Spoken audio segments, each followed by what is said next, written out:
I guess this is the orientation we got for the live. I guess this is it, guys.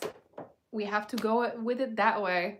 Welcome to the 48 Laws of Power for Neurodivergents. Today we're going to be talking about the 48 Laws of Power, and we're going to talk about how neurodivergents can use them to their benefit. So I hope you guys are ready. I hope you guys have your notebooks ready and all of that good stuff. If you don't, it's okay. Let's talk about the 48 Laws of Power for Neurodivergents. And feel free to ask any questions. We'll go over them throughout the video, and make sure you leave a like on the video. That would mean a lot to me. So welcome, and make sure you say hi in the comment section. I love to chat with you guys while I'm doing my live videos, so I love that a lot. Anyways, so yes, let's go with the first law. And the first law in 48 Laws of Power is never outshine the master.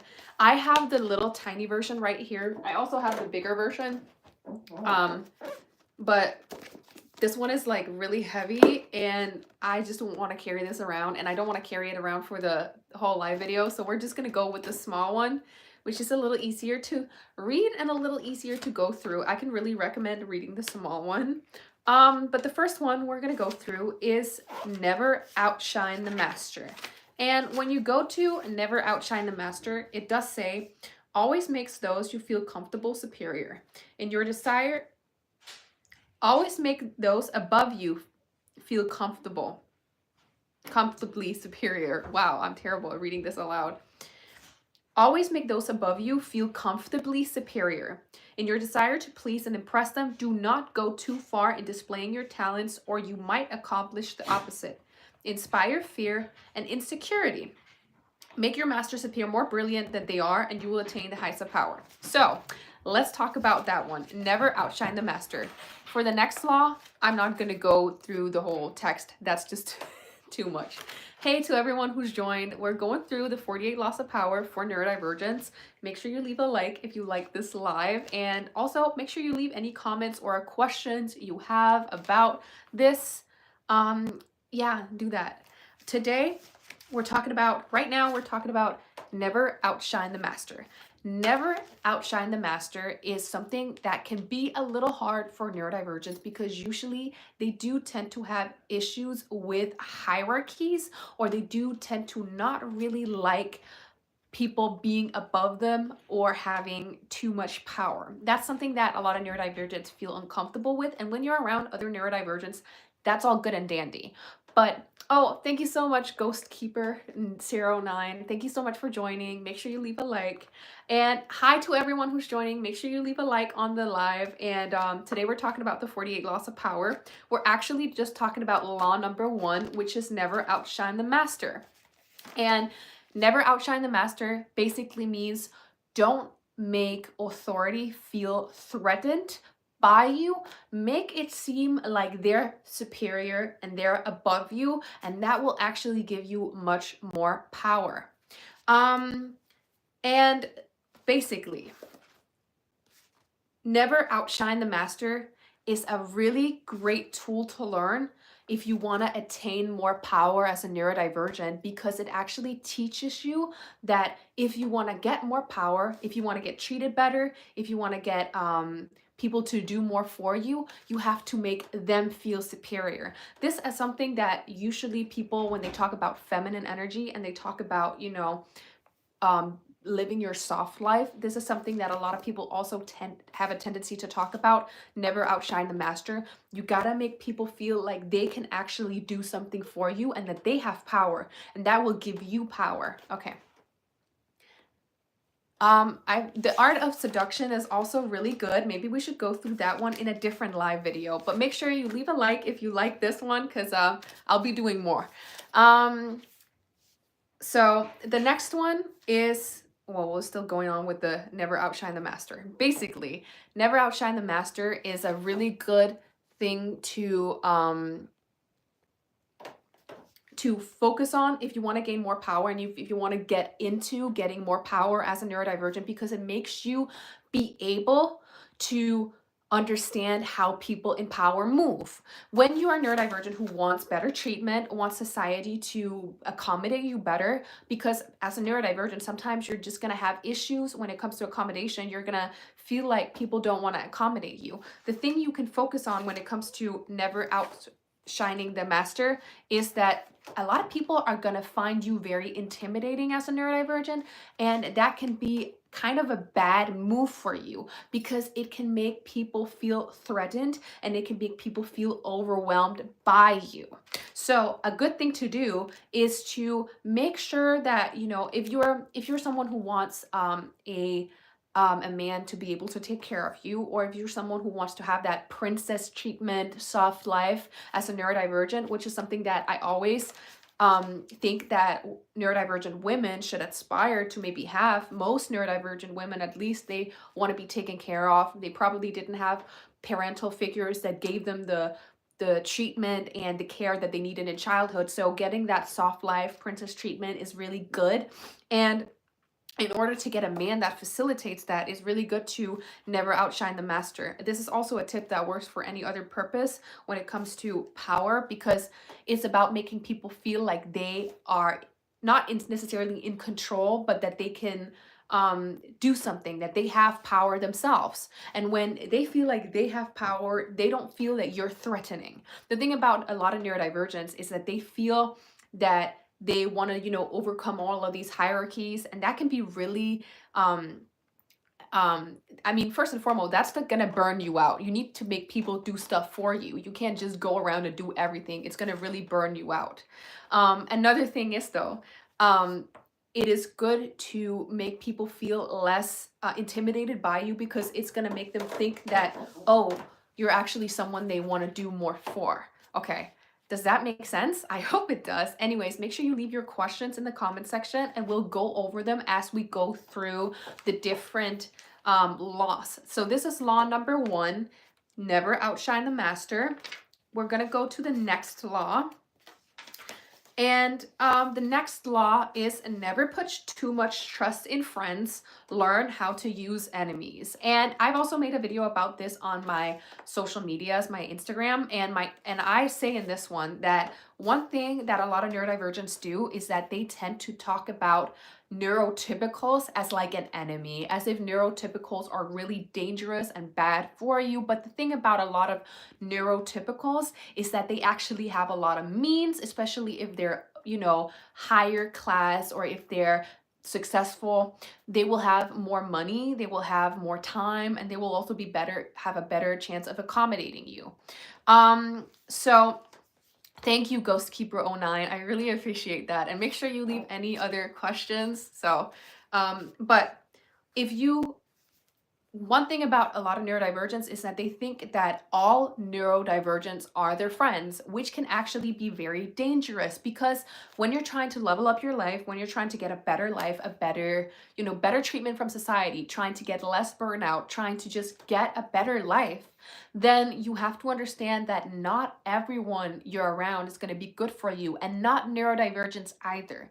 And having neurodivergent friends is cool. Having neurotypical friends is cool, but not every neurodivergent is going to be good for you. The same way that not all poor people are going to be nice people, and not all rich people are going to be nice people. Not all neurodivergent people are going to be good people either. They're not necessarily going to want to help you become a better version of yourself. They might even have some issues that they're struggling with. So it's very important that you never put too much trust in friends, aka neurodivergents. Not saying you can't have them as friends, just saying that you can't expect every single neurodivergent to be a bestie, to be someone you can trust, because they can also pull tricks on you. That's not just defined to neurotypicals. And it's very important that you don't kind of paint a bad picture about neurotypicals necessarily, because they weren't born understanding the world like you do. So of course it's going to take a little while for them to understand how to accommodate you. And that's why when you say something like, oh, well, I'm neurodivergent, I need this and this and that, usually it confuses them because they don't know what that means. Instead, it is a good idea to learn how to use enemies, aka neurotypicals, because the way you learn to use them will actually help you get a get better accommodation and get better treatment in life.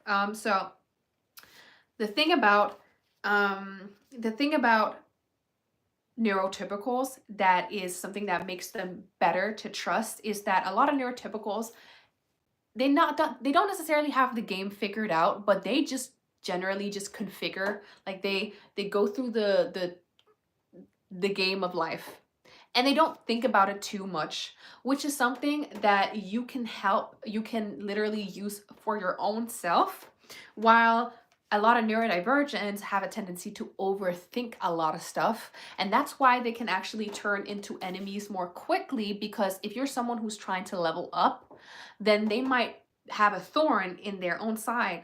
That's kind of like a analogy. What do you say? They might not really like that you're leveling up, and that might be dangerous for you. So it's also better to focus on who's not necessarily the first person you would have chosen, which could be a neurotypical. But also, don't put them, sometimes it's good not to base people off of their neurotypicalness or neurodivergence. Good people are good people and bad people are bad people. It says here, you have more to fear from friends than from enemies. If you have no enemies, find a way to make them. It's a good idea to know what people don't necessarily understand you, neurotypicals, and then find a way to use them. That's why I always focus on my looks rather than focusing on talking to everyone about that I'm neurodivergent, because there's a lot of people out there in the world that don't necessarily understand me, but they do think I'm very pretty, and that is a benefit to me.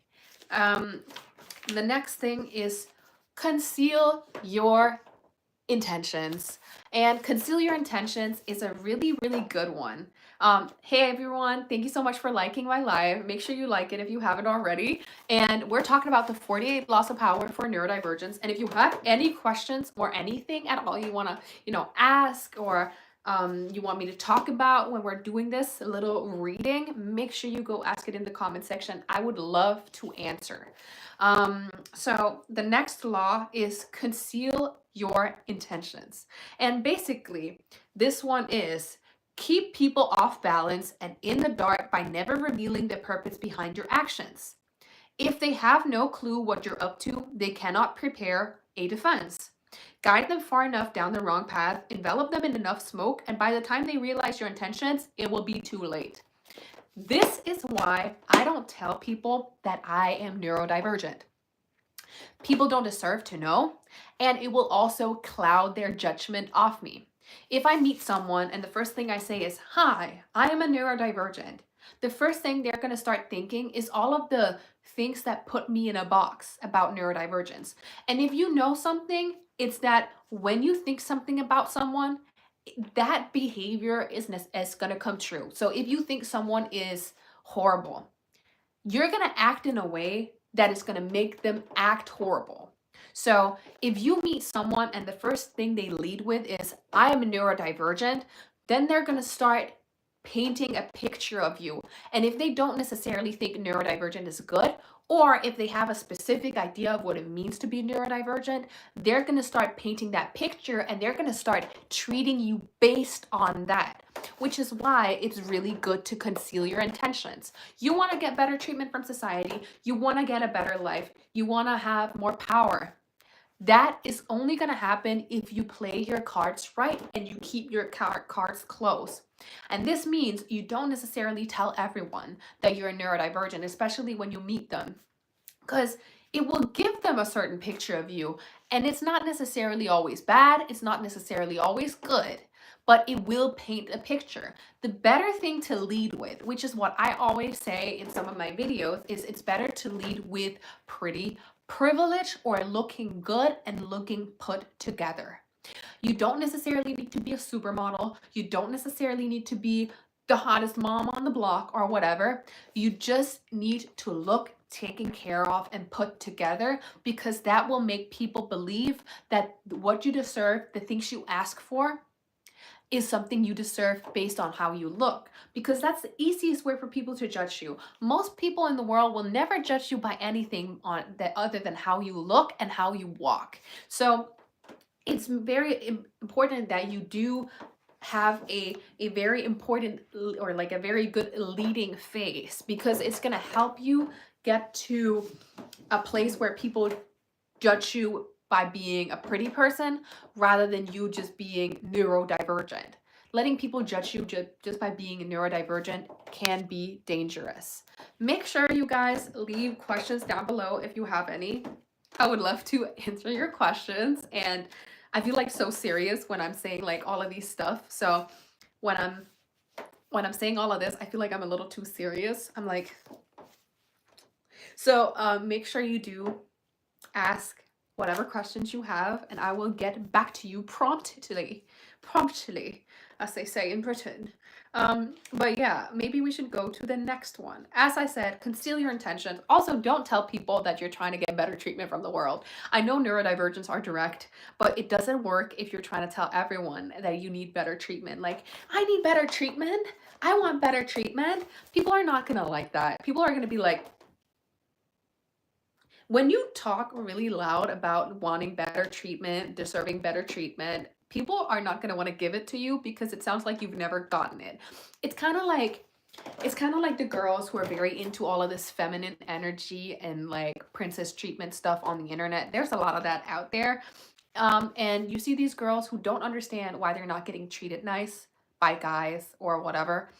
And the reason they're not getting treated right is because they're very vocal about what they need. Like they go on a date with a guy, and the first thing they'll be like is, if you're not paying, then you're not a real man. Is that what you're leading with? That's very masculine, ma'am. So, it's very important that you don't lead with that kind of like masculine negative nature where it's like, I'm a neurodivergent and I deserve to be treated like this and this and this and that, and I have problems with this and this and this and that, because it's going to make people think, first and foremost, you don't deserve this treatment. You never deserve this treatment, because the only reason you're so adamant and so like upfront about wanting this treatment is because you've never gotten it. If it came second nature to you, if it's something that you always get, you would always just be acting like, oh yeah, by the way, could you help me with this? Because I need a little extra help. It will come naturally to you, which is also one of the reasons why I think a lot of the social media level up content can be a little hard sometimes to understand for neurodivergent, because you see these very, especially with the feminine energy stuff, you see these very like aggressive women, the way that they talk to you. I can be aggressive too. Maybe I'm a little aggressive too. They talk like, they're very like, you need to talk like this, and like, if a man isn't doing that for you, then he's not a man. And it's like, if you go out into the world and you act this aggressive, people are not gonna like you. So you need to conceal your intentions, not be too like masculine, not be too like boisterous about what you want from the world, and then the world will more than likely give it to you. Hi to anyone new who's joined my live. Today we're talking about the 48 Laws of Power, and we're at chapter 3 right now, Conceal Your Intentions. And I'm having a little chit chat with just myself because you guys haven't been asking questions, but it's okay. I'm just taking it as if you guys really just love listening. And I love that too, but I just want to make sure that if you have any questions, make sure to leave them, because I want to have a conversation. I feel like it's more natural when we have conversation rather than me being like, hello guys, this is the rule book and this is how it's gonna go. Anyways, we're gonna go to the 4th law of power. The 4th law of power is always say less than necessary. And I said this before. I've said this before. You don't need to tell anyone and everyone and their mom that you're neurodivergent. They don't deserve that information. It's better for you to say less and then kind of like use your actions, use your body, use the way you move, the way you groove, the way you come across as the pointer. Hey, welcome. I hope you like this live. We're talking about the 48 Laws of Power. Make sure you leave any questions and leave a like on the live if you like it. If you don't like it, you don't have to leave a like, but you can if you want. Today we're talking about right now. Yes, ask your question. Don't say I have a question. Just ask your question because I can't answer it if you don't ask it. We're talking about law number 4. Thank you so much, K Beautician. I am so happy to know that you like my content. We're talking about law number 4 in the 48 Laws of Power. It's always say less than necessary. And I talked about this earlier in the live, saying that it's all about not telling everyone that you're neurodivergent, because it's actually something that make people have this certain idea about who you are, and it can actually hinder you getting the treatment you really want, because some people just have negative perceptions or certain very limited perceptions of what it means to be neurodivergent, and they might become more confused and then just kind of try to avoid you or just not know how to deal with you. Okay, let's see. I absolutely love your content. Have been a little obsessed with it lately. You're really smart. Thank you, guys. I'm so happy to know you like my content. It means the world to me. I'm all here for you. I'm trying to figure out how to gatekeep myself without being a complete recluse. I don't know what that word means. I'm honest. I'm gonna be honest with you guys, but I'm gonna assume that you mean you don't want to be completely like a little stern and like, I don't want to talk to you. I don't want to talk to you. I don't want to deal with you. I think when it comes to gatekeeping yourself, law number 4 is really good. Say less than necessary. It's not about you being a complete like, I'm not going to talk to you. I'm going to set complete boundaries and I'm not going to, do anything. No. It's about you just saying less of the stuff that's actually going to have an impact on you. And that might be a little hard in the beginning. Don't worry. Making mistakes is normal. Messing up a couple times is normal. I don't judge for making mistakes. I make mistakes every single day. I'm not perfect. It's about learning. But one thing that can really help you in gatekeeping yourself and setting boundaries easily without being completely like a robot is just being clear with yourself about your boundaries, being clear about things you don't want to talk about. This could be having a little notepad on your phone that says boundaries or things I don't want to talk about. One thing, for example, I don't want to, things that I see as red flags that people might want to talk about is finances. If they ask about your money, if they ask about what are you invested in, stuff like that, it can be like, how much money do you have invested? Then that's weird. That they don't need to know that. If they want to know that, they're weird. The second thing is personal relationships. You don't need to share it with everyone that you're dating this guy and maybe you don't know if he's good enough. You don't need to share all of that. That's not their business. And you don't need to share with them if you have a good relationship with your mom or dad. That's something you share with someone you've been with for a while. I like videos better than lives because interruptions. I get that. That's why my videos are also there, because we gotta have content for everyone. Some people like the live, some people like the content. And it's also easy to save. But yeah, you shouldn't be saying more than you shouldn't be saying stuff that actually makes you what do you call it, like put in a situation where you feel like you need to over-explain yourself. A lot of people will try to like get you to over-explain yourself, and actually most of the time it's you who gets yourself to over-explain. So it's better for you to set those boundaries, write them down in a note, like write a notepad saying boundaries, and if anyone crosses that boundary, they're out of your life. No questions asked, no being stern. My attention span needs uninterrupted info presentation. I get that 100%. I'm like that too sometimes, but I also know that my real self comes out a little bit better during live. I'm a little bit more fun, I think, during live than I am during my videos, because I'm very focused. I'm very like when I'm doing my videos. Love your content, most helpful out there. Thank you so much. I'm so thankful for you joining me here today. We're talking about the 48 Laws of Power. If you have any questions, leave them down below and I will answer promptly. That was terrible. The next law is so much depends on reputation. Guard it with your life. We're back to the whole idea of oversharing. If the first thing you do when you're going on a date is, I was traumatized by my ex. I was traumatized by my mom. I was traumatized by my cat. And I was traumatized by this TV show I watched. That is you literally giving them your playing card saying, play me. Like, you're giving it to them like, hey, I would like for you to mess up my life. And it is very important that you guard what information you share with people and what information you share with what people. Your close personal friend you've known for 6 years, yeah, you can share, oh, you know what? I just invested in this stock and it's not going as well as I hoped. You can share that with them if they're close enough.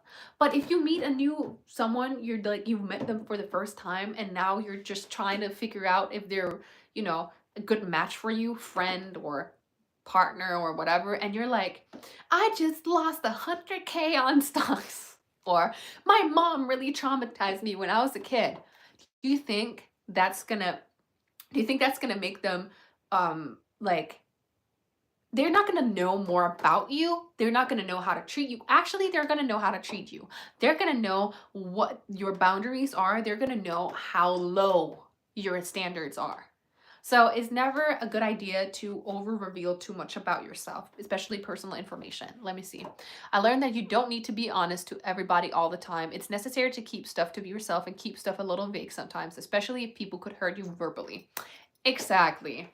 It is very important that you understand that people don't deserve information from you, and people that are trying to get information out of you usually do it, one, because they're bored, once because they don't like you and they want to have information they can use against you, or three, if they really, maybe sometimes it's because they actually are friends with you and they want to just know, but mostly people don't try to get information out of you unless they're actually really toxic people, especially when it comes to like personal information and it's not something that's come up naturally in conversation.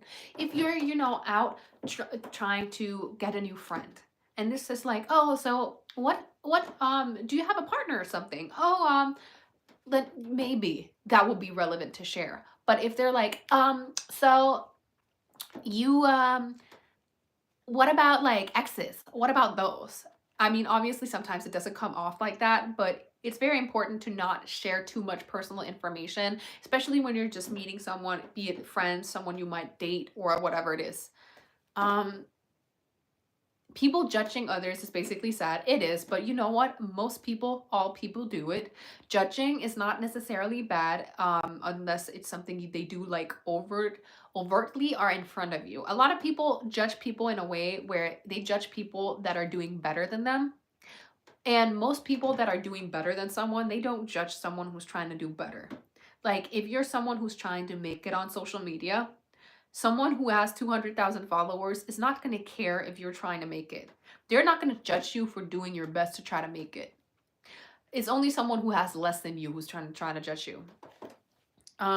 If you're talking to someone new and they're on the quieter side, how do you prevent yourself from impulsively oversharing to fill the silence? In the moment, it's hard to recognize you're doing it.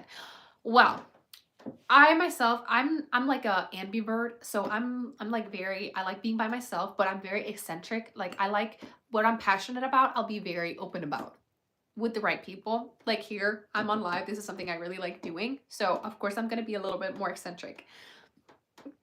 Ask people about something they're interested in. And what do you like doing? So what's something you really enjoy? Sometimes you might have to be the one who asks a couple questions, and if you can break someone open with, oh, what's something you really enjoy, then they might actually have an easier time sharing with you. But I would say that if you're someone who gets uncomfortable being around quiet people or people that you feel like you need to fill the void, first and foremost, it's good to just spend more time alone. If you're trying to date, if you're trying to make new friends, sometimes that's not where you need to be. You don't necessarily need to be trying to make new friends or find a new partner or whatever. Sometimes it's good just to be you. You're good enough for you, right? But the second thing is, sometimes If you have to be the one steering the wheel, then let that silence be. And it might be really, really, really uncomfortable, but if they're not willing to feel the silence, then that's because they're not ready to be in your life in a way that actually adds value. If you're the only one adding value, have you ever been in a conversation with someone and you made a joke and you're like, they're laughing at your joke and you're lean back and you're like, wait a minute, this person I'm with is not making the situation funny. They're not making my day better. I'm the one who's funny. They're just laughing at my jokes, and the only thing that's making me feel better is me. It's them laughing at jokes that I'm making because I'm funny. So it's all about making sure that people don't necessarily know, like people don't necessarily want to share everything with you at the first time, and that's fine. You can be open, you can talk, you can have conversation without sharing too much. You can be wanting to be open with people without sharing too much, but sometimes people are on the quieter side and they might not be a match for you if you're someone who wants to have flowing conversation. Conversation's always going to be good if it's with the right person, and you can still set boundaries and not share the things that don't think you don't think are good to share. Um, but yeah, sometimes it's better just to, let the silence be. And if the silence is so uncomfortable, then that person might not be the right for you. And maybe you just need to go home and spend more time on yourself. And that's good because you're good. The next one is court attention at all costs. This is law number 6, you guys. Court attention at all costs is everything is judged by its appearance. What is unseen counts for nothing. Never let yourself get lost in the crowd, then or buried in oblivion. Stand out, be conspicuous at all costs. Make yourself a magnet of attention by appearing larger, more colorful, more mysterious than the bland and timid masses. And thank you for commenting. I really appreciate you having you here on my live. The court attention at all costs. I don't know if they printed. I don't know if this is printed right. Maybe I have a wrong print of the book. Anyways, everything is judged by its appearance. Get as much attention as possible is basically what law number 6 says. And today, a lot of neurodivergents dress up in, maybe they have colored hair, maybe they have a lot of tattoos, maybe they have piercings, blue hair, maybe they wear clothes that are very eccentric. And that's all good. I'm all in favor of individualism. But if you're trying to be, if you're trying to get power, the thing about getting power is that you gotta stand out. And a lot of neurodivergents, if you want to stand out among neurodivergents, you actually got to go against the whole having your hair dyed, wearing crazy makeup, wearing all of this earrings and stuff. I remember when I started making my first couple Instagram videos, all of that, people were saying, well, you're talking about masking and you're saying that you need to like cover up the way you look and stuff, and that's masking and that's bad for neurodivergence. Well, the thing is, I started dressing differently. I started dressing more feminine. I started dressing more kind of like classy in a way, something that looked a little bit more, that just had a very obvious feminine look. And my look is not necessarily like any other person's feminine look. It's very much my look, but it's still very feminine. It's not blue hair, piercings, and, looking like a Pokemon trainer. But the thing about it is that it courts attention both in regular crowds, but also among neurodivergent crowds. It actually courts attention in any type of crowd I get into, because being very feminine, looking very taken care of, is actually pretty rare today. If you're someone who likes to go to the mall, which is something that a lot of people do, me included, you'll notice that a lot of people today wear sweatpants. And I feel like we either got the people today that wear sweatpants or the people that dress alternative. We don't really have that many people who wear a nice fur coat, nice boots, and a little nice dress to the mall. Those are actually mainly like older people. You got older men and older women that dress up really nice to go out. But if you want to get more attention, get as much attention as possible at all times, the thing you need to do is that you need to stand out in the crowd. That means you need to stand out from the neurodivergent crowd too, and you need to stand out from the regular crowd as well. And the easiest way to do that is to level up your looks. It's actually not that hard to stand out from both crowds today.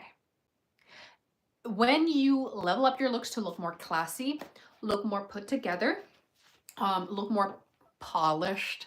It doesn't necessarily need to be polished, like, but if you're someone who, has hair and you do your hair, you wear a nice little earring, you wear a little nice dainty piece of jewelry, and you look very soft, very feminine, very taken care of, you smell good, you're not wearing sweatpants and Uggs, you're not wearing, Lululemon, you're not wearing Uggs. The Uggs are everywhere, you guys. Uggs are everywhere. If you're not wearing those things, it's actually very easy to stand out. I'm someone, I don't like being uncomfortable, but I would rather sacrifice my comfortability for being able to be comfortable in life, being able to have opportunities, being able to people take care of me. And one thing I've noticed is I'm someone, I wear tights and I wear skirts mostly. That's what I wear. I wear top and I wear skirt and I wear tights and I wear boots. And I remember I was at the mall not that long ago, a couple weeks ago, and I was walking around and I was just trying to get my stuff. And I was at Sephora, and this big group of girls, and they're all wearing sweatpants, and they're all wearing Uggs, and they're all, wearing their big puffer jacket and their sweaters and stuff. It looked very much like right out of a TikTok video. They're kind of looking at me a little strange because obviously I don't look that way. I'm not, I'm not some, housewife. I'm not like a 45-year-old woman with kids and a minivan who's driving around and I look the way I do, but I think I was the same age as these girls, and they were looking much different than I. They were wearing their, sweatpants and, their pimple patches and their Uggs. And it really gave off this, I'm comfortable and I don't need anyone to tell me I shouldn't be comfortable like this. And obviously everyone else is wearing Uggs and sweatpants there, so they're not really standing out. But I was definitely standing very much out. Would you say this applies to guys as well? Absolutely. If you're a guy and you want to get more power and you want to court more attention as a neurodivergent, dress up nice. There are so many guys walking around in Nike tracksuits and Nike sweaters. We got all of these guys wearing this type of like gym bro type wear, like the gray sweatpant moment. And that's not necessarily going to make them stand out in the crowd. You know what's going to make a guy stand out in the crowd? Looking very classy, masculine.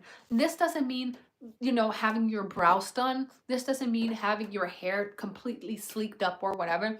It means wearing something that's nice and that's a little more classy, maybe a little more vintage, but still signifies that, you're about your business. I overshared. It's easy to look different wearing a dress when everyone wears gym bed clothes. Yeah, and I don't know where this comes from. I think it's this whole obsession with like everyone needs to be their own authentic selves. I don't really like this whole authenticity scam that we got going on in society, because it's all about being your authentic self. But authentic self in this case means I need to be comfortable. And if it doesn't go my way, I don't want it. So you got all of these kids and all of these people out there that are wearing, kind of sloppy clothing, sweatpants, Uggs, all of this. And they expect people to treat them nice while they look like they just rolled out of bed. And it's this whole thing, well, I'm just authentically me. Why should I get rid of my comfortability for other people?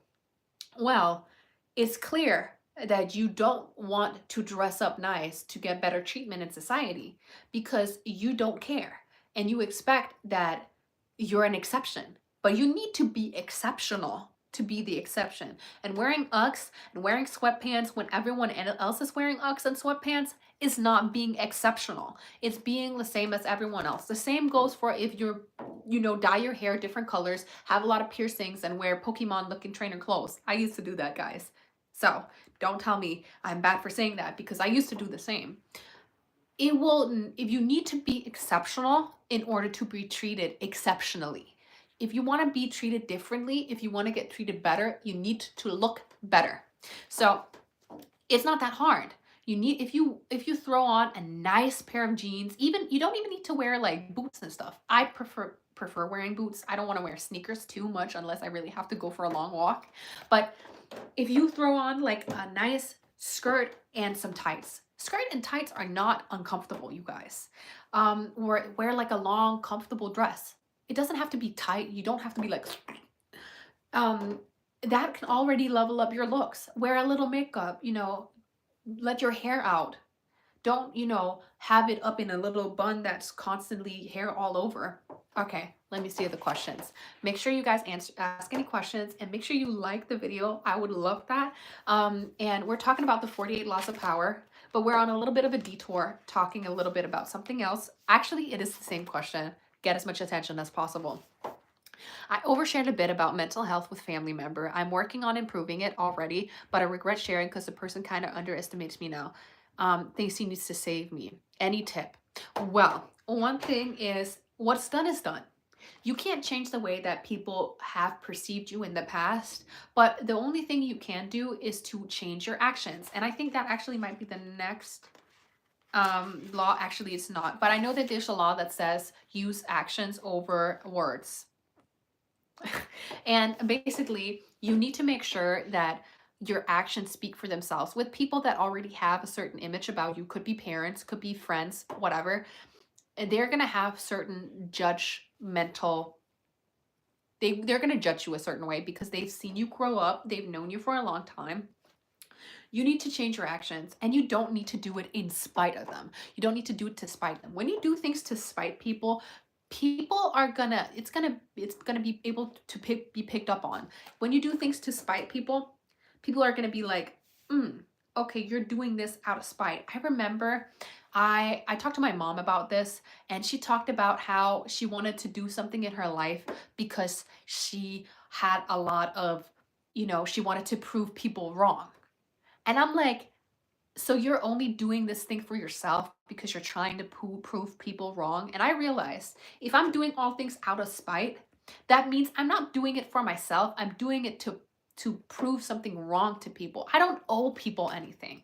You don't owe people who you overshare to any more of you. And if you put so much more energy into them, then obviously they're gonna be like, oh, so you're actually like, this means a lot to you. And then they're gonna pick up on even more about you. You don't need to do anything out of spite of anyone. You only need to do something for yourself.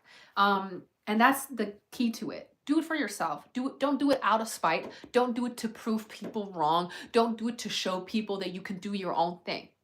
Do things because you want to do things, not to prove people wrong. And doing things to prove people that you can do things will just always make you a little burned out, because in reality, you're not doing it for yourself. You can only go so long without ending up feeling like now you actually need to prove yourself. Because in reality, it's proving that you can do your own thing. It's actually still proving yourself to people. Anyway, I don't know if that answered your question, but you just don't need to overshare with that person. If they ask anything about your mental health, I doubt that they will. Most people have so much going on for themselves that they forget about it. And if they remember, and if they ask, they're snooty. They don't deserve any more of your energy. And they are also someone you need to be wary around if they ask too many personal questions about stuff like that. Like, some people are obviously doing it because they want to protect you, but most people don't do it because they want to protect you. Okay, we got law number 8, you guys. It is make other people come to you. Use bait if necessary. And this one is, when you force the other person to act, you are the one in control. It is always better to make your opponent come to you, abandoning his own plans in the process. Lure him with fabulous gains, then attack. You hold the cards. Basically, it is so important that you do not run around acting like a people pleaser around people. A lot of neurodivergents are so people pleaser. You know, they're used to being people pleasers. They grow up like that, usually because they have narcissistic parents and narcissistic caretakers, or people that want to take advantage of their people pleaser tendencies. But in adulthood, it's important that you snap out of this and that you take control and you gain your own confidence back in order to be able to say no. You shouldn't make people, you shouldn't be trying to get to people, you shouldn't be trying to chase. It's all about the whole law of attraction thing. Like, law of attraction, if you're chasing something, you won't get it. If you're trying to get people to treat you better, if you're trying to get people to do more for you, they're not going to treat you better. They're not going to do more for you. You need to make other people come to you. And this basically means you are making them act your way. When you're someone who has a lot of things going on for yourself, basically, if you're someone who has a lot of hobbies, if you have something, a lot to do, suddenly you're not going to have time to people please other people. If you're constantly trying to work on yourself, doing something for yourself, making your life better, making yourself a better person, eventually, if people want to get to you, if people want to get something from you, they have to act. And that makes you much more valuable, and that makes you have the cards. It's kind of like, we all know the thing where it's like, well, I'm going to go home after the date and he needs to be the one who texts me first. Like, the ball is in their court. And when you're working on yourself and when you're busy and when you make it clear that you're busy, you're not going to make it clear like, I'm busy. No. When you just make it clear like, oh, you know what? I got something going. I can't stay around all day, all night. Then suddenly people have to move to you. They have to make you, they have to sit down and make you do something, or they have to do something to make you spend time with them. And that's you having the ball in your court, and then you can make them do more for you. Oh, thirsty, very thirsty. Make sure you guys like my video if you like my live, and also we're talking about the 48 laws of power. So yeah, it's all about making other people come to you, having the ball in your court, not doing too much. You shouldn't be doing too much. Do less for people and they will do more for you. When you do less for people, when you're people pleasing less and you're people pleasing yourself, then you'll get people to do more for you. Thank you, love. What I don't want is this person to think I changed because of his words trying to make me wake up when I already have been working on myself. I don't need a savior. This person, you know, if they're trying to be a savior, that's because they have some sort of savior complex. They want to be a savior. And that's an issue too. If you really need to make it known, just be like, hey, oh, you know, I got this. Don't worry, I got this. If you really need to say anything, you can say that. But generally, if they're really up in your face about all of this, then that should also be kind of a red flag, because maybe they're craving attention from trying to save you. That's bad too. What you're doing is for you. You know that, understand that. When a lot of people will make it seem like they're trying to save you, let them think that. It's only up in their head. You know that it's not right. It's not true. They will think that. And if you continue just thinking, you know what, I'm doing this for me, then that's what's going to happen. That's the truth. That's the truth. Your truth. Okay, law number 9. Win through your actions, never through argument. I love this one. A lot of neurodivergents think that they need to tell everyone and their mom that they have all of these issues. Like, oh, I'm neurodivergent and this is hard for me, and that is hard for me, and I have all of these issues with that, and this neurodivergent trait makes this harder for me, and I can't figure this out because I have a bad attention span and I stim, so that means I can't interact with people. Or, you know, they always want to talk about all of the things that go wrong and all of the things that they need help with and all of the things that the world's not doing for them. Well, when it comes to winning through actions, never through argument, this is what it says. Any momentary triumph you think you have gained through argument is really a Pyrrhic victory. The resentment and ill will you will stir up stronger and last longer than any momentary change of opinion. It is much more powerful to get others to agree with you through your actions without saying a word. Demonstrate, do not explicate. Basically, if you're constantly trying to make people agree with you that neurodivergents need to be treated better, neurodivergents need that, neurodivergents need this, and I need to be treated this way, I needed to be treated that way. They might say, yeah, sure, sure you do, sure you want, sure. But that's not going to make them change their behavior. It's not going to make them treat you better. It's not going to get them closer to you. It's not going to make them want to do more for you. It's going to make them feel resentment towards you because you're constantly complaining and you're constantly talking about all of the issues you have. That's how it goes. You will make people feel like they've been put in a corner and now they need to answer your prayers and they need to do all of this that they can't do because you're not willing to do any of it yourself. The thing you're spending your time on is complaining, not making yourself better. So it's going to stir up a lot of resentment if you're constantly talking about all the things you want in your life and you're not doing anything about it. Instead, what you need to do is show people that you take charge of your own life. You deserve better treatment and start treating yourself better. This can be hard if you're someone who's used to bed rotting and sitting on your phone all day, brain rotting, doing all of this, but you need to get out of it. You need to snap out of it. If you start treating yourself better, this could be something like you do your makeup every single day. You put your hair up nice every single day. That's going to make it clear to people when you do go out, okay, she wants better for her life. She knows she deserves better. And then people are going to start making actions towards you. If you're someone who wants better treatment, princess treatment, soft life, I always think that the soft life is really great for neurodivergents because it helps them facilitate their neurodivergence. You're going to have to move softer. If you're constantly like this, if you're constantly arguing with the world, the world is going to argue back at you. It's not going to help you facilitate you. It's going to argue with you. That's why a lot of neurodivergents online are always like angry at people, I feel. They're always like trying to stir up a fight. I get a lot of neurodivergents in my comment section like that too, trying to stir up a fight, trying to point out what's bad and all of this about what I say. But the thing is, the content I make, it's not about, saying that all neurodivergents can do this. This is about genuine tips on how to make your life better, how to strategically get things that you want. And that's not for everyone at all times in their neurodivergent journey. But winning through actions means you need to show that you're worthy of getting treated better.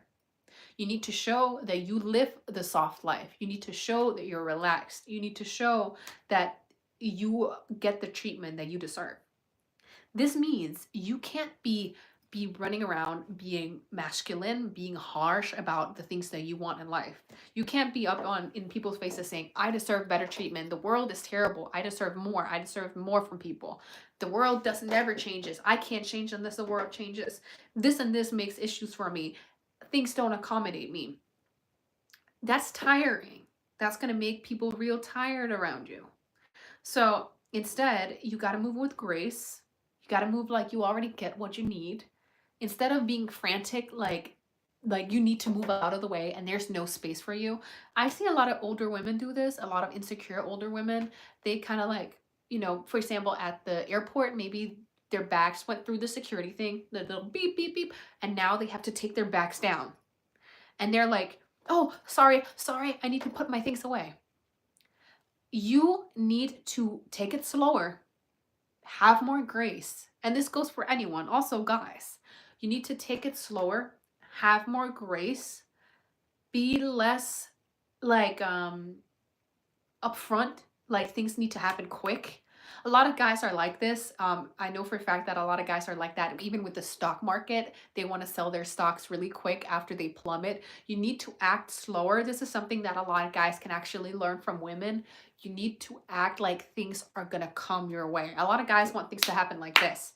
And that's good if you're in an emergency situation or you want to do something, for example, for your girlfriend and she needs help. That's good. It's a natural instinct. But in order for the world to see that you deserve better treatment, it's better for you to be more relaxed in your demeanor so that when you do ask, it doesn't come off as if it's an argument.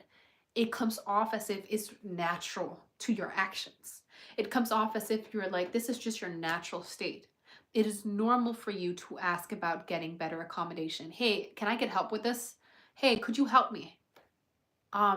And when you start getting, more into this relaxed, demeanor, it's also going to be more easy for you to ask for the things you need without sounding desperate. And it's going to come off as if it's just natural to you. People are actually going to start accommodating you like this because they're, you know, it's kind of like when a beautiful woman in heels and a dress, if she's walking with her little bag in front of a door and there's a man there, naturally he's going to open the door for her. If you look the part and if you carry yourself like the part, you're going to get better treatment. For men, you need to be a little more straightforward. You can't be over explaining. You shouldn't be, you know, feminine and ditzy. You should be just straightforward. And that can be hard when you're a neurodivergent because you want to over explain yourself. But women have a more of a tendency to over explain themselves because they're more, you know, repressed in the way that they've brought up being socialized also as women, apart from also being neurodivergent. So, what was the next one is law number 10. And law number 10 is infection. Avoid the unhappy and the unlucky. And this one says, you can die from someone else's misery. Emotional states are infectious as diseases. You may feel you are helping the drowning man, but you're only precipitating your own disaster. The unfortunate sometimes draw misfortune on themselves. They will also draw it on you. Associate with happy and fortunate instead. So I always talk about this. You have to stop being around unhappy people. You have to stop being around people that make you feel sad. You have to stop being around negative people, and you have to stop being around people that have a victim complex. If you're someone who is negative, if you have a victim complex yourself, that's something you need to go work on. And you definitely can't work on that if you're spending all of your time around negative people. It's not going to make you happier. Definitely not. Most likely, it's going to make you people please them more. And that's going to make you more unhappy in the long run because you want to save them. You want to have them. You want to make them better, all of this. But in reality, it's just going to make you more burned out. And that's going to make you more negative. So, bad, no good, no bueno. Stay away from unhappy, unlucky people. And this could be family members. This could be friends you have. It could be people that are nagging you. Any advice on how negative people can still occupy space in your mind even after cutting off? I think it's natural for, you know, if you have a family member, for example, who's really negative, that you think about that. But let the emotions be there. Feel the emotions. Be honest with yourself about the emotion. But don't take that emotion into what you do in your further life. You know, give yourself grace and give yourself the time and space to be honest about how that made you feel. Manifesting and getting a better life isn't about being emotionless and just being happy and bubbly all day. That's not how it works. Like smiley. I mean, when you smile, you naturally become more happy, but it's not about just putting on a happy face and then ignoring all of the bad stuff. It's about distancing yourself from the bad stuff. This is why I also don't encourage people to have a feed that's filled with negative stuff that happens all around the world. If the first thing you do in the morning is go on the news app, go on your social media, and you see negative stuff, news, all of this that's happening around the world that you can't control, it's gonna make you feel more helpless. I think the reason why negative people can still occupy your space is because you feel that you need to either, it's your people pleasing muscle that's trying to make you please them. It's trying to make you, it wants you to do something for them. Or it's because there's something you need to work on. Emotions are very, very good. Emotions are amazing. Emotions tell us a lot about things we need to get better at. Emotions tell us what is something that's bothering us. And if you get like an awkward feeling when you think about someone being really negative, of course, if they're very, very negative, it's no good. It is very important that you see that as a sign that either there's a type of person or this person you need to remove yourself from. You're not spending enough time apart from them, or there's something within you that is being that is letting yourself be triggered. I don't believe in being triggered. I believe in consenting to letting yourself be triggered. And that means that there's something you need to work on with yourself. It means that sometimes it might be that because if they still occupy space in your mind, obviously that's not a happy thought. You don't think happy about negative people. You think negative about negative people. So that's a negative thought in itself. And that's something you need to work on. Negative people don't deserve space in your head. You can get your emotions out. If you need to cry, that's fine. Cry. But don't take it with you in your journey. Say, oh, wow, that person made me feel really terrible, or that person was really negative. I don't like that. Why don't I like that? Well, it's because they're not making their life better. It's because they don't have a positive outlook. It's because when you're negative, you really don't get anywhere.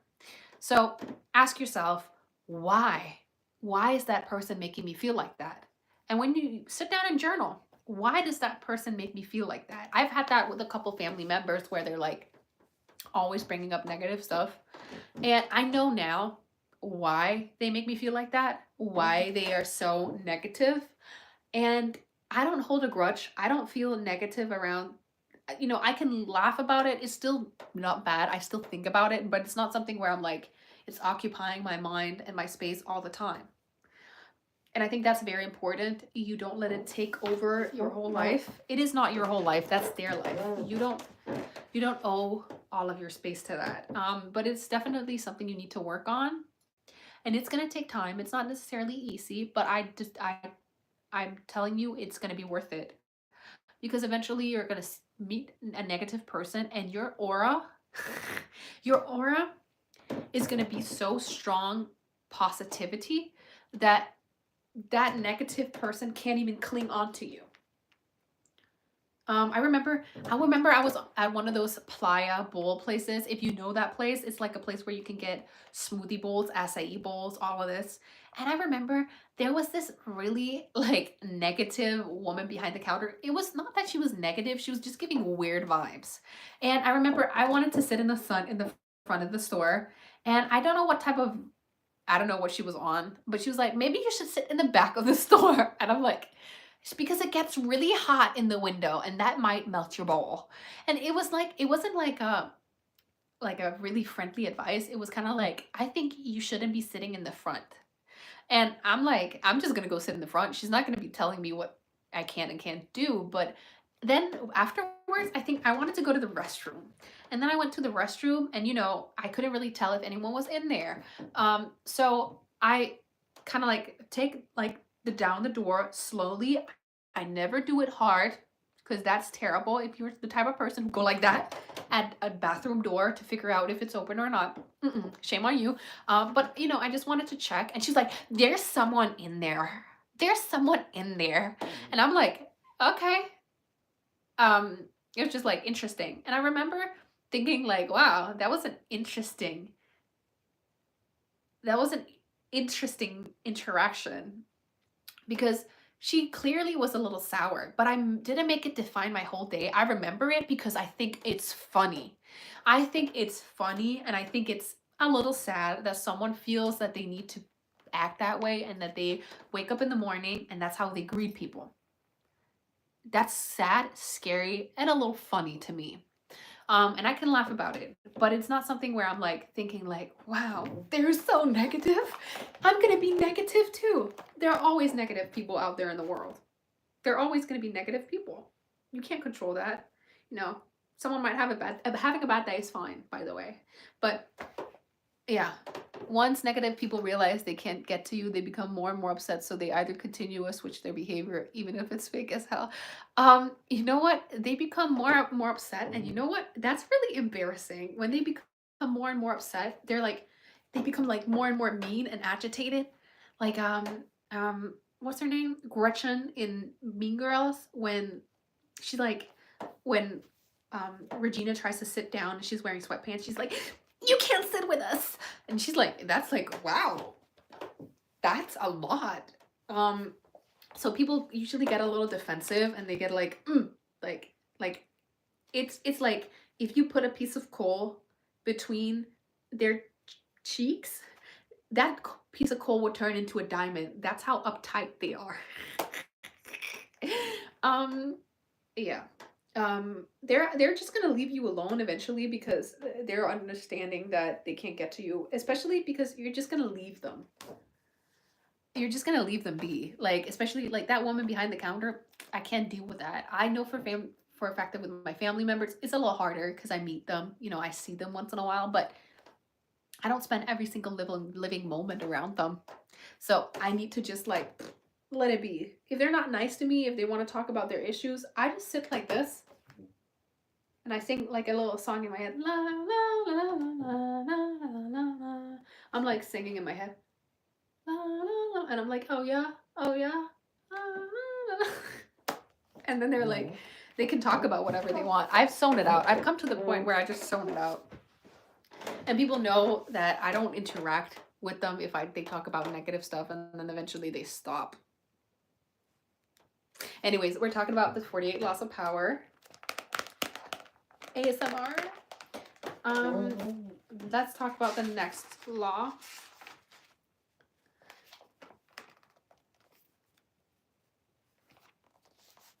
The next law is learn to keep people dependent on you.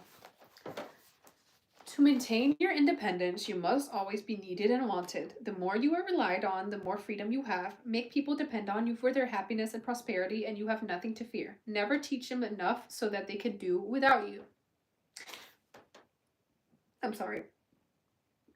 Oh, that's not very ladylike. Anyways, it's very important when you're trying to get people to do more for you that they feel that when you're not in their company, that they're missing something. This can either be through being extremely beautiful, being clever and beautiful, being funny. I'm like being entertaining, whatever it is you are, or just giving something that they can't get, they can't do themselves. You know, this is how, you know, when it comes to feminine and masculine dynamics, this is why a man who has a woman who's very feminine, he feels very lost without her because she adds something to his life that he cannot replicate. And even if he tries to bake cookies and, you know, make a cake himself with an apron and a little bow on his hair, that's not going to make him feel feminine. It's not going to fill that gap of femininity. So something like your aura, femininity is something that society can't fill the gap off, especially because today's femininity is very scarce. Femininity is very like, it's something that we don't have as much of anymore. People are very masculine. Society is very androgynous today, meaning that, you know, everything is very like based on we're all equal and we're all the same, and this kind of like washes out the polarity, which means that a lot of people are like act like they're the same, like men and women are the same. And you know, people are very masculine, they have their guards up, they're very like they want to fight kind of all the time. Even women are like that too, like I want to fight for me, I deserve more. Neurodivergents are like that too, I deserve more. Like people are very masculine, which means there's a great lack of femininity. And most people don't even know what that is. Most people don't know what femininity means. It's just an aura. It's like a scarce resource. And if you know how to use femininity right, and you know, for men, maybe this advice is not necessarily going to work as well for you, but it can be something to do with how you carry yourself, the way you show up in the world. A lot of people today are rushing a lot. Like they always want to get to where they need to go faster. They can't take their time. And if you're someone who looks very soft, relaxed, like you're taking your time, like you're dwelling, and you carry yourself like that, that's going to be something that people are going to be dependent on. It's an energy that people feed off of. The same can go for being very beautiful. It's a little more vague, but it can work too. If you're very beautiful, people are they can't fulfill their life without having you there.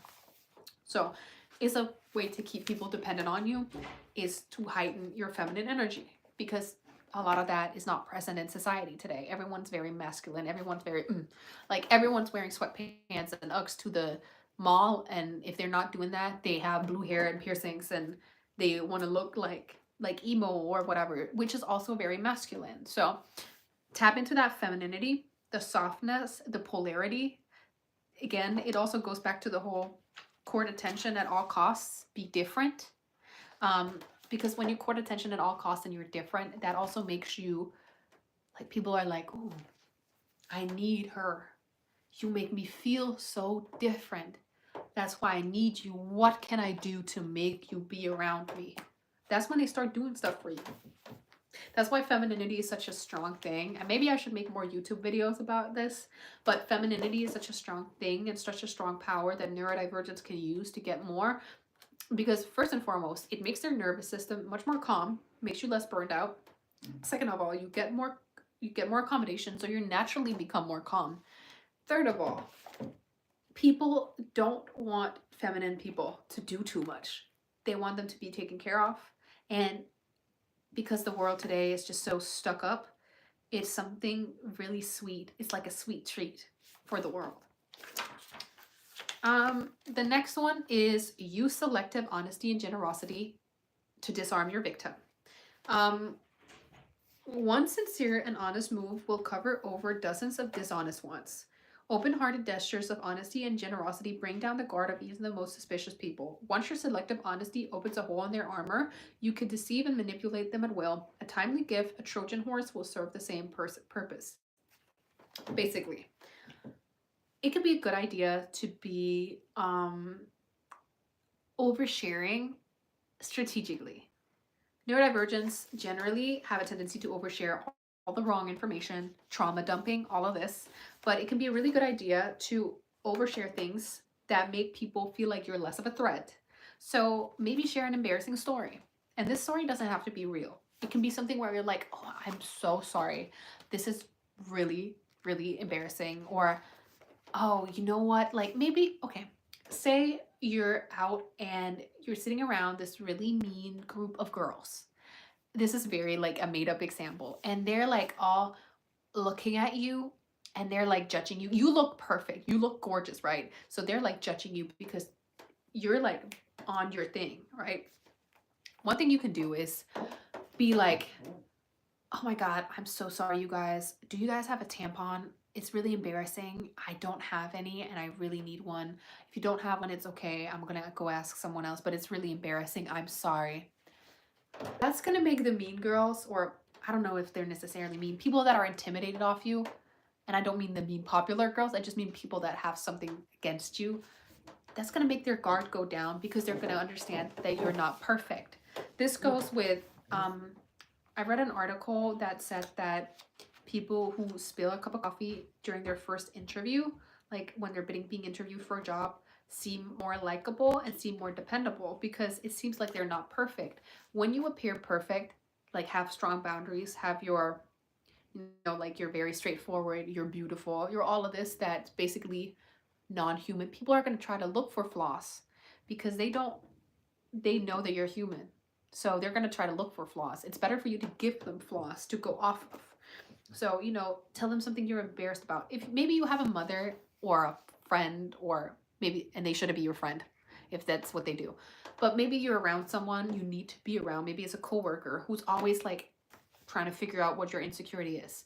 Start talking very believable, and you can do this because you know how to mask. Neurodivergents know how to mask. It's an unprofessional professional acting career, so you know how to do this. But you use your masking to act like there's something you're really like, oh, this is something I'm really insecure about. It can be something you're not insecure about. Something like your height. You can't change your height. Oh, like, oh yeah, I always thought I was so short. It's actually something I'm really insecure about. Or, oh, my feet are just so small. It's something I'm really insecure about. And then they'll think about that. That's what they're going to think about. They're going to be like, oh, that's your flaw. And then they're going to stop fishing. It's the same thing goes with like being generous. And I don't want you to people please. I don't want you to be oversharing anything or be like too overly nice. But once in a while, if you give people honest and sincere compliments, that is something that can make people feel more at ease around you, because it makes you seem like you actually genuinely, are a nice person. Like, wow, okay, you're honest, you're nice. Like, and I never give people compliments unless it's honest. I'm not gonna be like, nice skirt. If I see something nice, I'll notice it. I'll be like, oh, that's a really nice pair of earrings. Where did you get them? And that's gonna disarm people, and it's gonna make you feel less intimidating.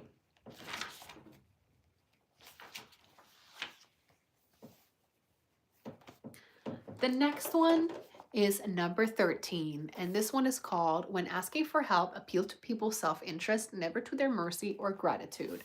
And this one is, if you need to turn to an ally for help, do not bother to remind him of your past assistance and good deeds. He will find a way to ignore you. Instead, uncover something in your quest or in your alliance with him that will benefit him, or emphasize it out of all proportion. He will respond enthusiastically when he sees something to be gained for himself. As I said before, you guys, make sure you ask any questions if you have any. But basically, when it comes to asking for help as a neurodivergent, getting better assistance, getting better accommodation, all of this good stuff, you can't just be asking like, I deserve this, I deserve that, people need to be better towards me, all of this. That's not going to make them treat you better. It's going to make them feel that you're just like trying to lure stuff out of them. You're trying to use their gratitude and mercy. And that makes people feel horrible. That makes it seem like you're a charity case. Like, wow, you're really on the bottom. If instead they feel like they can get something out of them, it yourself, then they'll be helping you. It could be something like, you are very gorgeous. It doesn't have to be you people pleasing or doing too much. If you're a really, really gorgeous woman, a gorgeous person, people will feel more enticed to helping you if you ask for help. Say you're on the plane. I do this a lot. When you're very pretty and you're done up, I never go to the airport without looking good. If it's 3 in the morning, I'll do my makeup and I'll look good. And I mean it. You have to, when you go to the airport and you look really good, and then you go on the plane and you're like, oh, could you help me with this? Someone's going to be like, of course, I'm going to help you with that, beautiful woman. They're not going to say that to you, but they're going to feel that if they don't help you, they're losing status, because they want to be seen as the person who helps the little, frail, beautiful woman. And it gives them something. It makes them feel strong. It makes them feel happy that they're doing that for you. So do that. One thing is, looks can take you very far. It can make you seem like people are getting something out of your company. When people are in the company of beautiful people, they don't need anything but your beauty as the attraction. And it might seem vague, but you know what? It means that I don't have to do anything about my personality. I can be mean. I can be whatever. I can say whatever. And people will still want to have me around. Obviously, I'm not mean. I'm not like distasteful or anything. But it means that people will want to have me around, even if I'm not necessarily someone who adds the most value when it comes to like information, because I'm also smart. But if I spend all my time dumping information, people are not gonna, that's not necessarily gonna keep me in the driver's seat. So instead, when I ask for help, like, oh, could I get help with this? And I'm soft spoken and I'm helpless, and oh, you know what, could I get help with that? People are going to be like, yes, of course, because they want to seem like someone who helps the beautiful woman. I always say this: if you and someone who is wearing dirty, baggy clothes, looking like they didn't take a shower in a week, if you, a beautiful, classy woman, walked across the street and there was another woman crossing the street and she was looking, a little crummy, a little dusty, and you both got hit by a car at the same time, who do you think they would help first? Yes. They would help the beautiful, classy woman. That's why you should always dress up. And I know this is going to sound like really direct and really evil, but it's not meant like that. It's just meant in a way where you have to understand that people act out of self-interest.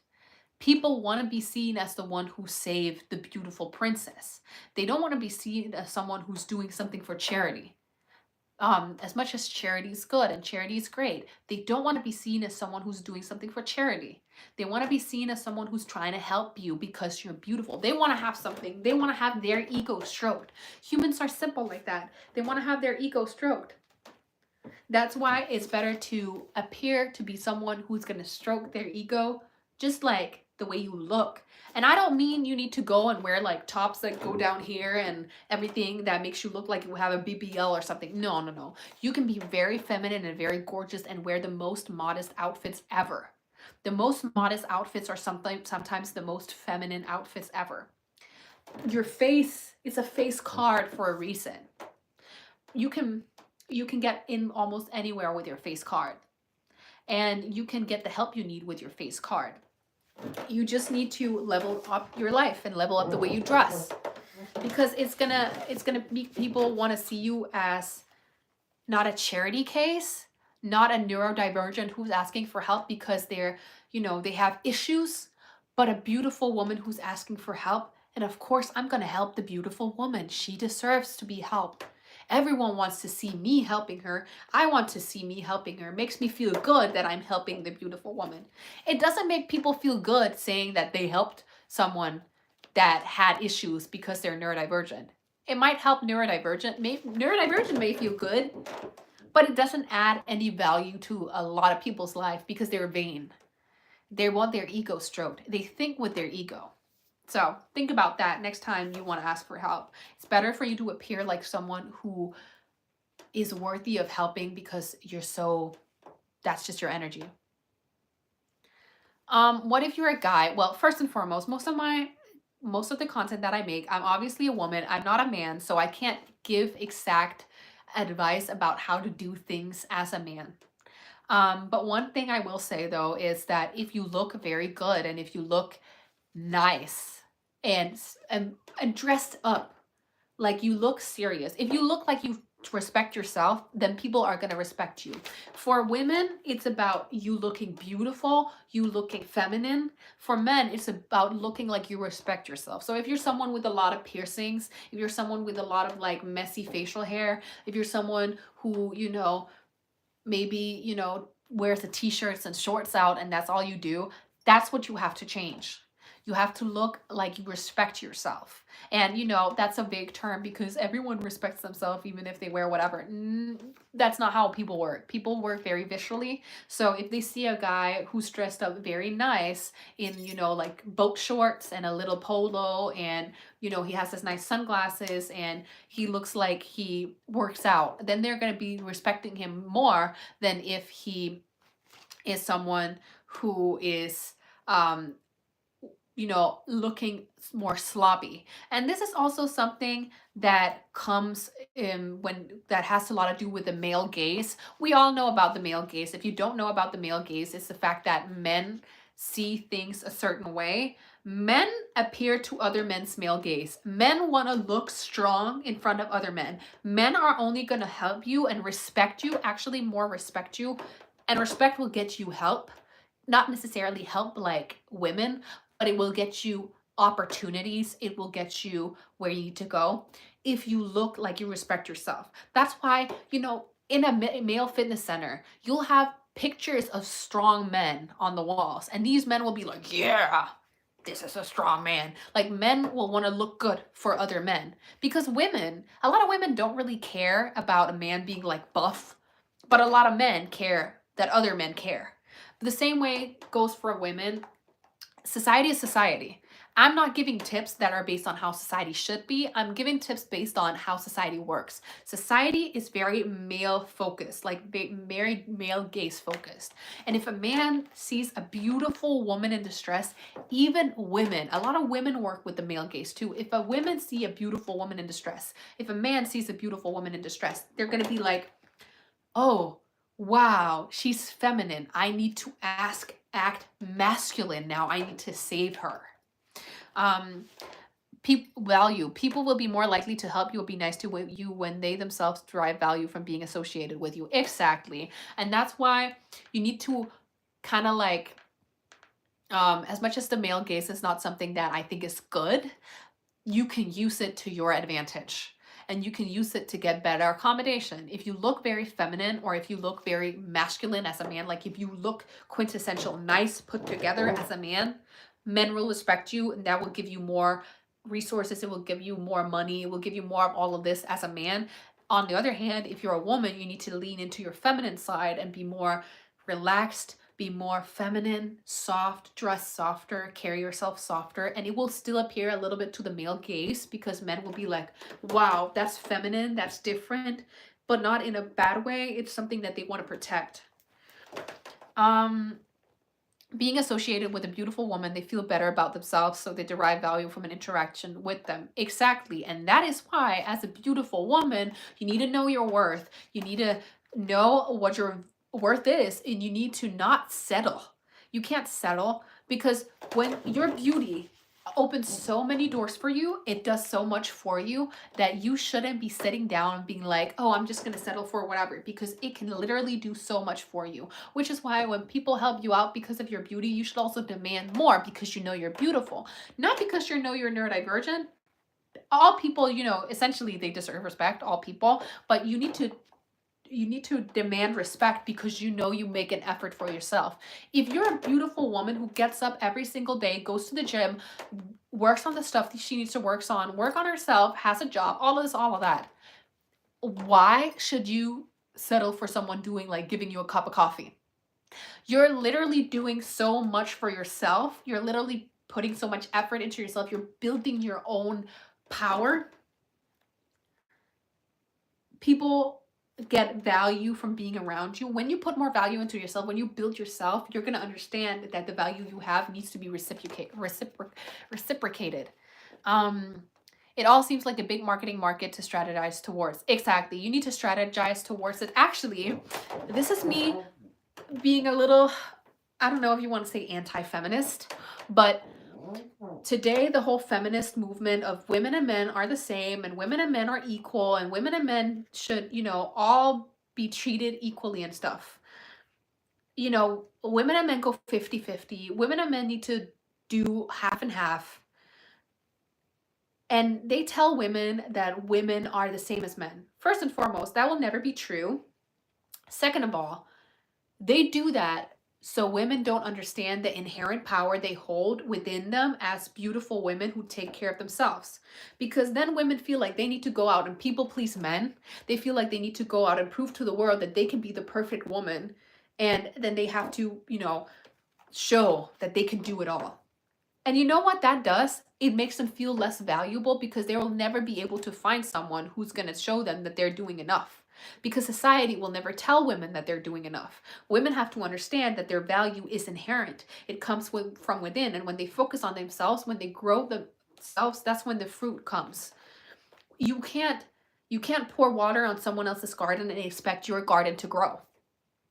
You need to pour water on your own garden in order for your garden to grow. You can't become the best version of yourself by pouring into what other people want for you.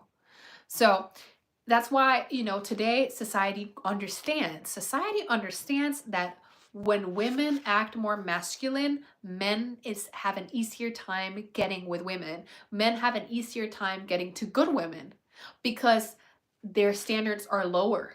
So it's saying, well, women and men are the same. Instead, when a woman appears a little bit to the male gaze and uses weaponized incompetence to her benefit, because men use weaponized incompetence too. When you use that system they've set up and be like, oh, I'm so sorry, I'm a woman, I can't do that. I'm so sorry, I don't really know how to do that. They're going to be like, oh, their instincts are going to turn on. And that's why I think, you know, the whole, like, we're all the same is a ploy to make women do more. And it's a ploy to make women go out of the femininity that that they're naturally inclined to move towards. That's why neurodivergent women are also so intensely burned out. Because we're not meant to be running around doing everything for everyone. And this people pleasing just makes us want to do more and do more and do more, and it's never enough. You are enough. You're good enough. You're a beautiful woman, and you need to focus on enhancing your beauty for you. So, and And when you enhance your beauty for you, you also make the world understand that you are more valuable. And then the world will do more for you. But today, because women are also supposed to be masculine, that makes them unable to claim the power that they actually deserve. Pose as a friend, work as a spy. Knowing about your rival is critical. Use spies to gather valuable information that will help you step ahead. Better still, play the spy yourself. In polite social encounters, learn the probe. Ask indirect questions to get people to reveal their weakness and intentions. There's no occasion that is not an opportunity for artful spying. Well, when it comes to posing as a friend, acting as a spy, this is all about the whole going undercover as a neurodivergent, who's people don't know as a neurodivergent. When you act like the ditzy, dumb, hot woman, it's easier for you to get into the cracks and the surfaces of higher society, of important people, and you'll figure out what people's true intentions are. If you're like, oh, really? What type of job do you have? Is that fun? Are people not mean? I mean, you don't necessarily need to be like that, but if you act your beauty card and then people will tell you stuff because their guard are down. And first and foremost, you're not telling people you're neurodivergent. You're just coming off as if you're a beautiful, dumber person. and then people's guards will be down and they'll reveal more to you because you seem safe. And then you can use all of those things that they share with you about how society works to make your life better. That's how women, you know, if you're a really beautiful woman, you can get into spaces where men really share how they manipulate women more. And then you can use that to manipulate them back and get what you want. Think about someone like Gabrielle Solis. Gabrielle Solis is a very smart woman. If you ever watched Desperate Housewives, she's a very smart woman. But she also kind of acts a little like all of her things that she wants to do is shopping, and like she's very focused on shopping. She loves shopping, nails and hair, and that is her armor. That is something that comes, you know, that is something that really protects her.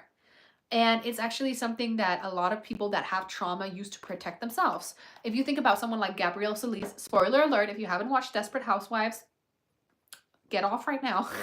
But no, Gabrielle Solis from Desperate Housewives, she has a traumatic backstory. She was abused as a child, and that was really hard for her. And that is something that made it hard for her to appear better it's something that made her life harder, basically. And instead of her going out and talking to everyone about all the hardships she had and all the needs and all of this, she made herself better. She made herself look better. And then later, when she wanted to manipulate people and she wanted to get what she wanted to do, she used her looks. She didn't use all of the trauma when she went through. She didn't use all of that. She used her looks. She used the way that she carried herself to get what she needed. So she posed as a spy. She posed as this beautiful, ditzy woman. But in reality, she got what she needed. She got financial security. She got a man that would take care of her. And she got the life that she got shopping. She got all the things she wanted because she actually understood that her just talking about her trauma, all of this and all of that is not going to get her the stuff she needs. So that is pose as a friend, work as a spy. It's better not to talk to anyone about you being neurodivergent. Better for you to just, you know, let it come out naturally in the right time with the right person that you can trust. Just like any trauma, just like anything that happens to you, you shouldn't share it with just anyone. And then pose as the beautiful, ditzy woman. And then people will do more for you. And they will help you. And I think the next, I think that might be what we're going to be doing for this time around. I was so happy to see you guys here. I hope you had a great time on this live. And I will be coming back to do a part 2 of the 48 Loss of Power. So if you want to see more, make sure you tune in next time. I'll link it on my story. And I was so glad to see you guys. And I hope you have a great time. Make sure you subscribe to my channel and make sure you send me a DM or whatever. And I hope that you guys like this video. And anyways, leave a comment down below with the type of content that you would like for me to make more about. So, love you guys. See you guys in the next video. Bye.